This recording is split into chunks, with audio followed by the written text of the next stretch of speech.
Good morning, girl. It's Sunday morning. Time to take a break. Time to get away before you start the day. Get informed, have a laugh, shed a tear. This time is for you. Good morning. Good morning. Good morning, girl. Liz Renee, I want to welcome you to Good Morning Girl. Thanks so much for joining us. We appreciate your time this morning. I appreciate you so much. Thank you for having me. Absolutely. So, with Good Morning Girl, the whole intention behind it is to bring us together a little we time. And I thought about what are who are the guests? Who would I want to talk to? Being in the industry, broadcasting industry, a little entertainment in there for some years, on top of years. You could always go the celebrity route or the influencer route, but I wanted to go the everyday route. And I say that with all due respect, because we are everyday folks just trying to make our way through some of this nonsense that we are dealing with. I know you in the DMV with the administration in your backdrop. I lived there for some years too. So the intensity of it all, and for you to have been on your creative game and create this experience to give us this outlet to stay in touch with who and what we're all about, and maybe to keep us going and keep us motivated. It just really caught my attention. You had some posts that caught other people's attention, and I was like, Liz Renee is the type of guest I want on my show to just talk it up. So welcome in and talk a little bit about the inspiration behind this wonderful game. It's called Poe apostrophe up, Poe up. I love it. Talk a little bit about it. Well, yeah, so I'm Liz, the CEO and founder of Po-Up Card Game. We are a brand of party games all about celebrating Black experiences from college to the workplace. And yeah, the concept kind of came up on accident. I had no desire to become an entrepreneur. I was satisfied in my 9 to 5 job, but I am the hostess with the mostest. So Come whenever I on. have my friends and family over, I always come up with a little icebreaker activity, something that is just more than just eating and looking and drinking and looking at each other. So one day with my college friends, I pulled up some note cards that I still have to this day, and I Wow. wrote down about 20 different questions about our days at the University of Georgia, my alma mater, go dogs. And what was supposed to be just a 15-minute icebreaker ended up being hours of nostalgic conversations. And so that sparked the idea with a little nudge from my best friend who encouraged me to actually make this into a card game. Wow, I love that. So, and a lot of times you'll hear people, creatives and inventors say it kind of happened on a whim. It kind of happened by accident. I kind of fell into it. And I love just the natural, authentic way that you came or you were brought into and pulled into this lane. I also love the fact because we had a chat early on before we got together to have this chat about the whole idea of the inclusivity of everybody's experience, college experience, that being, because sometimes when it's a Black thing, we have a tendency to think, okay, straight HBCU. And both you and I had a great touch point. You went to University of Georgia, different conference, so I'll let you have your Bulldogs. I'm a Michigan State Spartan, Big Ten. Let's go. And even though they are PWIs, we had some similar experiences. So I love how this card game speaks to everybody's experience, no matter how big, small, Black, or not so Black your university or college was or is. Yes. Absolutely, a Yeah. hundred percent. It's so funny. Even as recent as this past Sunday, I was vending and ran into, a few fellow Black alumni. I think they said they went to Kent State, and they were already counting themselves out when it came to our college edition, saying, "Oh, I didn't go to an HBCU. I'm not going to be able to play this." And I always like to remind people, I created the game with Black experiences in mind, regardless of the kinds of universities that, we went to, because I wanted to make sure that this game bridges the gap in our experiences rather than further dividing us or causing an unintended hierarchy of you're only this if you went to this university versus that. I really wanted it to bring us together so we realize we have more in common than we think. Absolutely, absolutely. Because you and I both said, hey, yeah, we went to these predominantly white institutions, but we have very black experiences. There was only, I think at the time, Michigan State had about 70,000 kids, students, and there were only about 3,000 of us blacks, but we had just come off of a sit-in and they were going to give us what they were going to give us. And so the experience was very black as we came together. Academically, we came together professionally and even socially with different functions and things of that nature. So uh, I'm really glad that people are getting the hint that this is for all experiences, and not just on the collegiate level. At what point did you realize that it was time for you to lean into just the entire Black experience? I know we see a lot of folks along with all the family members wearing the same pajamas during the holidays. Now you see a lot of videos with folks playing these wonderful games that really tap into our culture. And I love how it brings all the generations together. I'm Gen X and I'm 55. So a lot of these millennials and Gen Zs think we're just the oldest people in the world just because we were born in the 1900s.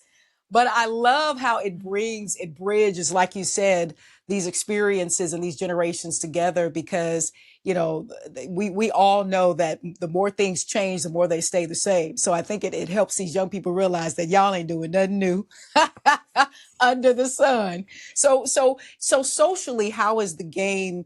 Um, how have you been able to expand that to include all of these generations? Yes, absolutely. So for quite a few years, we just had the college edition, and I love to see, to your earlier point, across generations. You have many families where, for example, my husband, he went to Morehouse, his dad went to Morehouse, his mom went to Clark Atlanta, his sister went to Spelman, his nieces are going to Spelman. So it's like just a cross generational conversation that can still happen because the questions are so broad. And it's Mm-hmm. funny to hear what people would say, like, what was your best hangover remedy back in the day? Or, like, what fashion trend would you bring back from your college days that you would love to see back today? But then it did get to a point after, going out with the product, going to different homecomings, interacting with people, participating in pitch competitions. I kept getting feedback of, I think we should have a family edition. And it was Mm. interesting to me because, the game is called Up. So you have the option, although not required, to play it as a drinking game. And before I went ahead and just said, okay, people are telling me to make it a family edition, let me go ahead and make one, I actually polled my audience and the people who have actually already invested in the product, and I gave them multiple options and I asked them, what would you like to see in the next edition?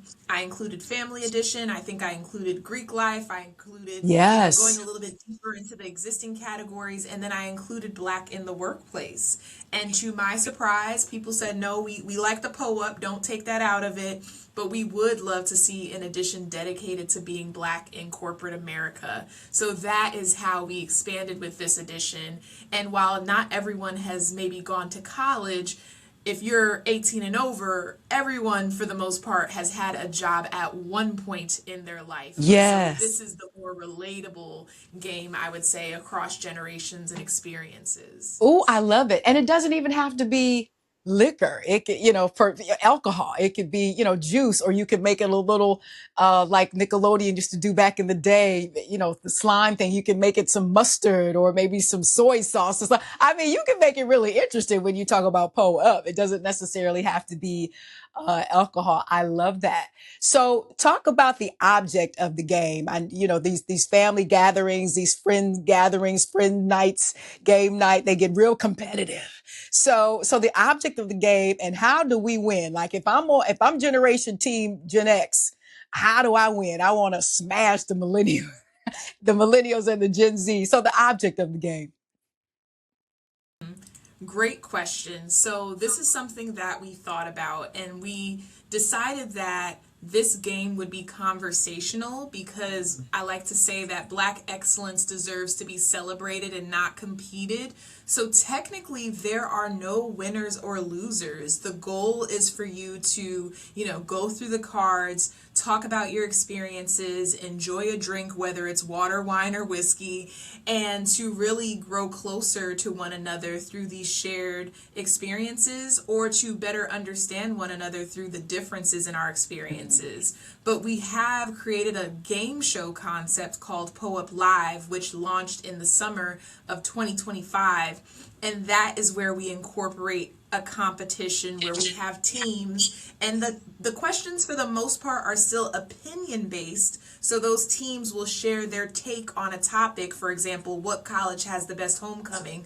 Those two teams will share their answers, but the audience gets to vote on their favorite answer, and the team with the most points at the end of each round wins a prize. So that's where we've been Wow. able to incorporate a little bit of competition into the game. I love it. And just let me speak something over you and your mission and your ministry and your project here, because back when I was doing radio in Chicago, I hosted a game show called Know Your Heritage, and it was with college. No, it was with high school students, and we gave them quiz questions, and it aired on a station in Chicago. And when I hear you say Po Up Live, I see that for you. I see that, these streaming services are looking for all kinds of material. You have the foundation, the game plan.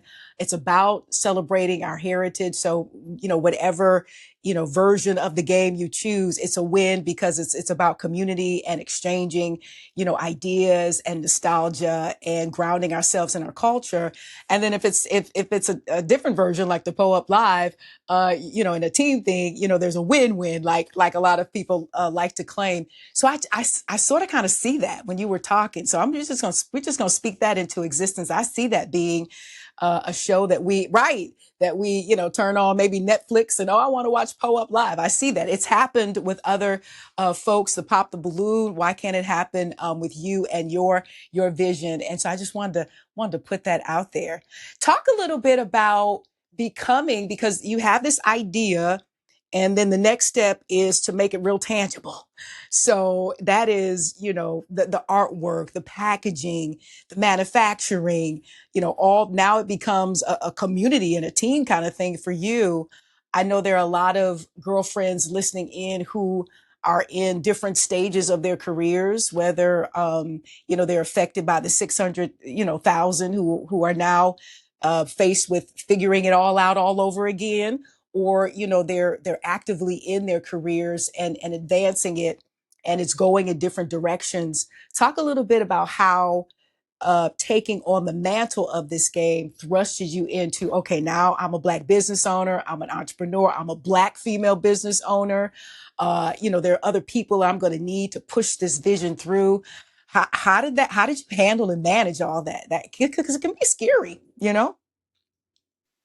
It is very scary. And I also want to name, you mentioned the 600,000 Black women who were displaced and pushed out of the workplace. I have been impacted twice by layoffs in the past 3 years, actually. Wow. And so, when I talk about when I came up with the concept of the game, you remember earlier I said I had no desire to be an entrepreneur. You But did. I'm so thankful that I did, because now I have this multiple stream of income to fall back on in those instances where I have been laid off. And so Hmm. at one point, it started out as a side hustle or a passion project, and it's evolved into something where it's like, this is necessary. This is a really important part of what I need to sustain, my livelihood even.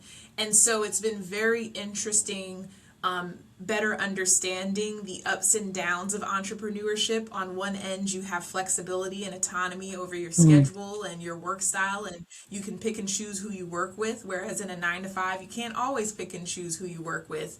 But then the realities of entrepreneurship, as far as how much income you actually need to bring in for yourself from a $20 product, to kind of enjoy what you may be used to enjoying as someone who's been in the workplace for a couple of years, and just health benefits and the ebbs and flows of Yeah. seasonal change. holidays and homecoming being busier than maybe the springtime, and the winter time. And so those are the things that I've been learning as I go, as I enter my 6th year of business. But I could not do it without the community of supporters who have supported me. My husband is someone who has traveled on the road with me. I remember I tore my Achilles and I was on my little scooter. He traveled with me to all of these different HBCU homecomings, setting up tents, sitting outside in hot weather Oh. and rain, and sometimes having great success at vendor events, and sometimes only getting a few sales. And so Hmm. those are some of the realities that can be very hard to navigate as an entrepreneur, but it's only making me better as an individual. Yeah. So we honor that courage and that push in you because it is tough. And I'm one of the 600K as well. But what it did do for me, Liz, with two Z's, is it pushed me into claiming and reclaiming my professional freedom. Because this last departure, um, I got this, that there was just something that came, that rose up in me, and it was like I'm never going to allow an entity or corporation to have this much power and say so over the route, over the direction, of my life, especially because I moved to this Philadelphia area for this particular, or for that particular opportunity. And when it was kind of, the rug was kind of pulled up under me, I was like, oh my goodness, and it just felt very, for a moment, it just felt like, well, what the hell was that all about? And if you don't have support, if you don't have just that wisdom to just sit in it for a minute and realize that there must be something else and trust that, it'll drive you a little mad, and not have your community with you, and so on and so forth. But the one positive this go around, and it wasn't as devastating as it had been in the past. I was disappointed, but I wasn't devastated. But the positive is it really thrusted me into claiming my professional freedom. And I think that's what you've tapped into, and kind of alluded to, as you've been affected over the past few years by some of whatever is going on with these hiring practices and so on and so forth. And it's really a way to really protect yourself from it, is to not even have to eventually rely on it and still have to be a part of that dynamic, because now we know that they're leaving these resumes up to AI, and AI does not care about your experience and how good you are, and what you can bring to they just don't care. And it's really, it's offensive, and so to create an opportunity like this for yourself, should be definitely, just a chef's kiss with that, because that takes a lot. It really, really does. So who do you hope to continue to reach?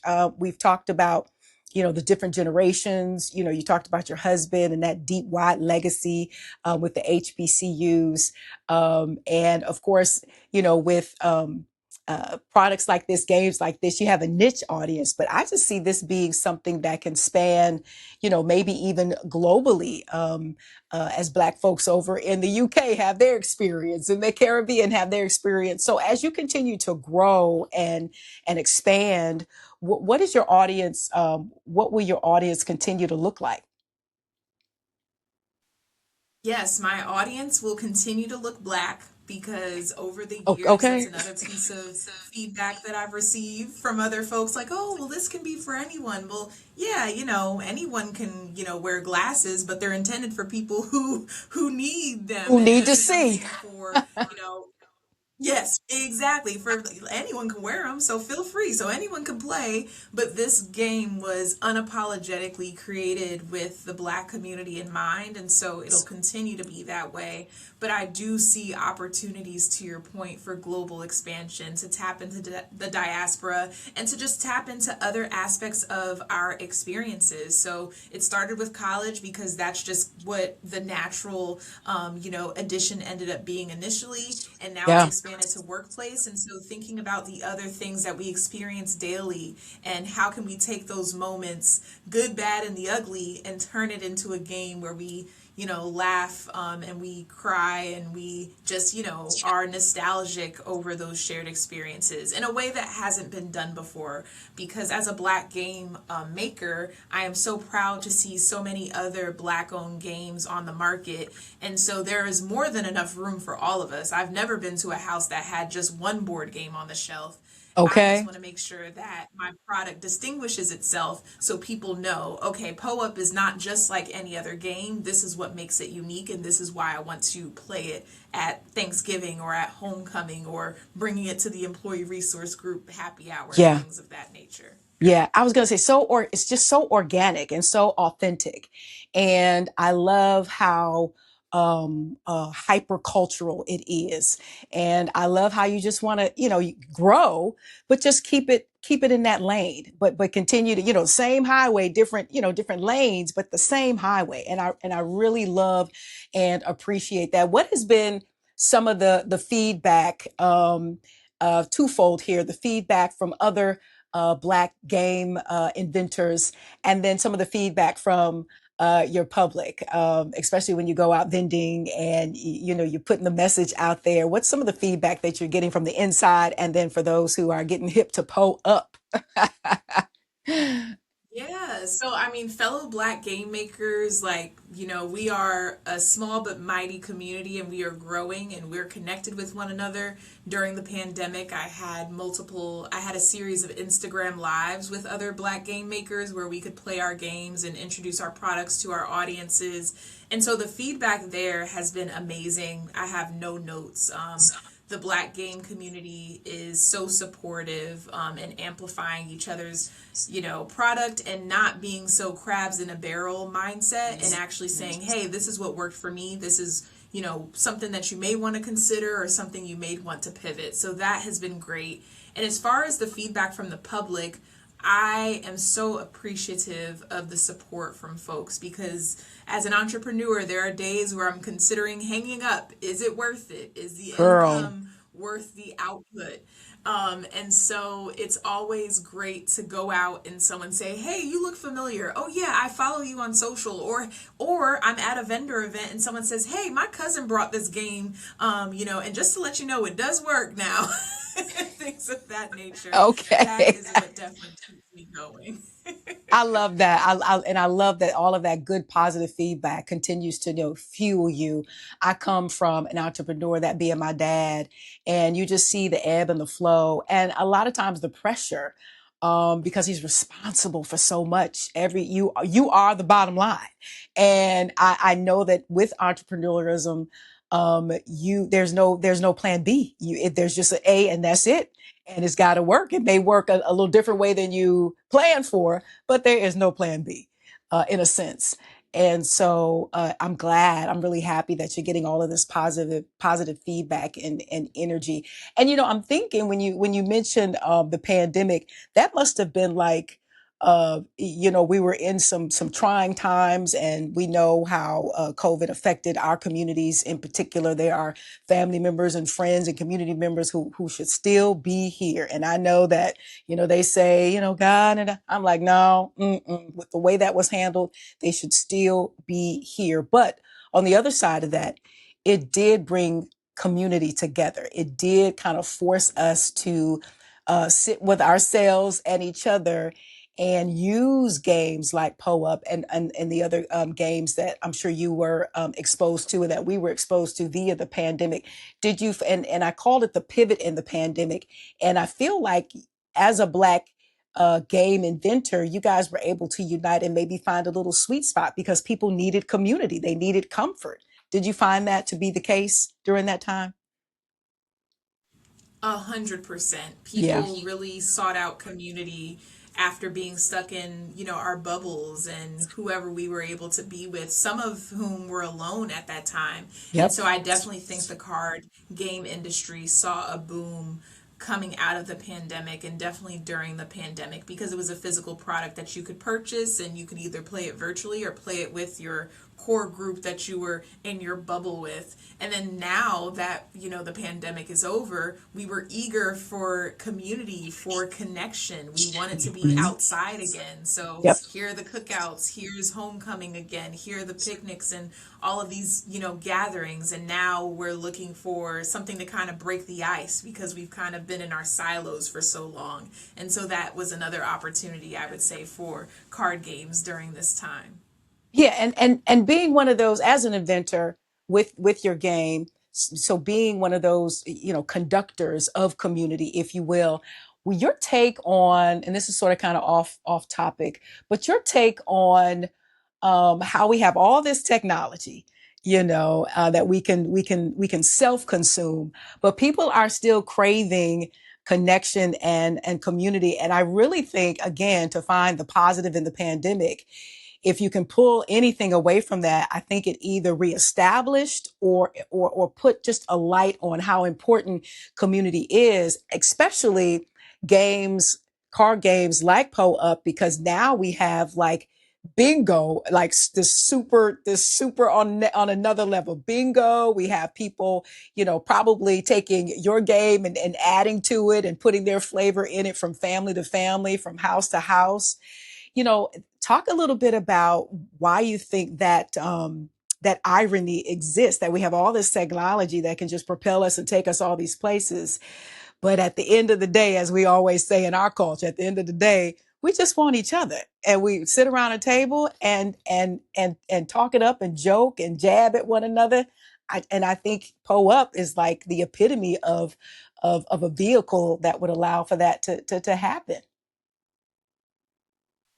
Yeah, I think it's twofold. I think it's Hmm. just human nature to, want that element of connection and feeling seen and feeling like you're in a space of community, Yeah. Maslow's hierarchy of needs. So I feel like that's one part of it. But I also think that another part of it is that in a world that's moving so quickly, I think that's where we start to wish that things would slow down a bit. And that's why nostalgia is such a powerful emotion that I Yes. see our product tapping into. If you think about it, whether it's our childhood, whether it's our college days, human nature has a tendency to romanticize the past. And in reality, if you think a bit about your college days, we laugh at it now, but you're sleeping in a twin XL cot, essentially sharing a room with someone, community showers. You're broke. Now we laugh at it Yep. because we have that tendency to romanticize not Yeah. only the past but also simpler times, because now Hmm. things are evolving and getting so complicated. And so while you may technically have been struggling in those moments, times were so much simpler, and only Yeah. if we could go back to those times. So I think that's the twofold: the human nature of yearning for connection and the power of nostalgia. Yeah, I like that, and I think you're spot on, and it really varies from, generation to generation, experience to experience. And I know the '90s kind of dominates that nostalgic lane. I think that might have been the last decade where things were still a little bit pure, a little chaotic, but still a little bit more pure before 2000 hit. But for me, even though I was a child and I don't remember a lot of it, but when I go back, for me, Liz, it's the '70s. I don't know what it is about the style. I think it's the music. I'm a big music head. The music was just so pure, the instrumentation, the style, this the whole coming off the civil rights movement, this black love thing, and us trying to get it right as a people and regroup and gather. I'm a '70s nostalgia type of person. I know a lot of folks like the '80s or the '90s in particular, but for me, it's the '70s, and then maybe the Harlem Renaissance. So I'm jumping all around. I might have I feel like I've been here before because I'm jumping all around. Harlem Renaissance in the '70s really does it for me. But this is the conversation. These are the feelings that games like Po Up evoke, and really allow for us to move maybe better or have a different perspective or get a little relief of what we're moving through now in this present day. Tell us how we can connect with the game, how we can purchase it, take a look at it, maybe some videos on how it works. because you got us all curious now, girl. For those of us who are just learning about Poe Up. Yes, so you can find and support POUP at POUP Cards on Instagram, TikTok, and social media. That is POUP Cards. And you can also find us at POUPcards.com. We are available on Amazon. If you are in the DMV area, we are available at local busboys and poets, as well as a few other retailers across the United States, many of whom, might I add, are Black owned retailers. So if you check out our website, you can find a list of stores, physical stores, where you can support not only our business, but a Black owned business. And so if you're also in the DMV area, stay tuned. POUP Live is a game show that we launched last summer, so you can play the game in a competition-based experience. We like to describe it as Wild 'N Out meets Family Feud style, and it's so much fun. So our 1 year anniversary of that is coming up, and we are hoping to release details about our next event in July 2026 very soon. I love that. I love that. And I'm glad to hear, like I said, I spent a lot of time in the DMV. And I'm glad to hear Busboy and Poets is still going strong. I remember I was there when they opened, and so it's good for you to you taking me back now with some of that nostalgia. I love that.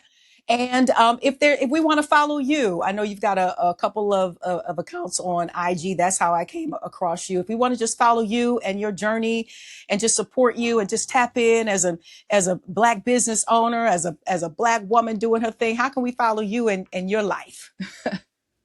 Yes, so you can follow me across social media platforms, personally at Live Love Liz. That's my handle, but the E's are threes. So LIV3, LOV3, LIZZ I is the love it. handle. So that's where you can follow me. But go to POUP Card, you'll be able to find me there as well.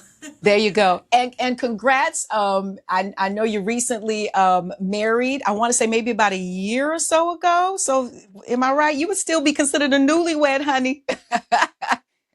Yes, yes, yes. I've been married for a year and 2 months. I said a year and a half the other day, and my husband quickly Oh, corrected me. He said, "No, we've been married for a year and 2 months." And I said, "Oh, okay." come on, husband. Get her together. Well, congratulations on that. And I've been nosy all up in your feed. Absolutely gorgeous wedding.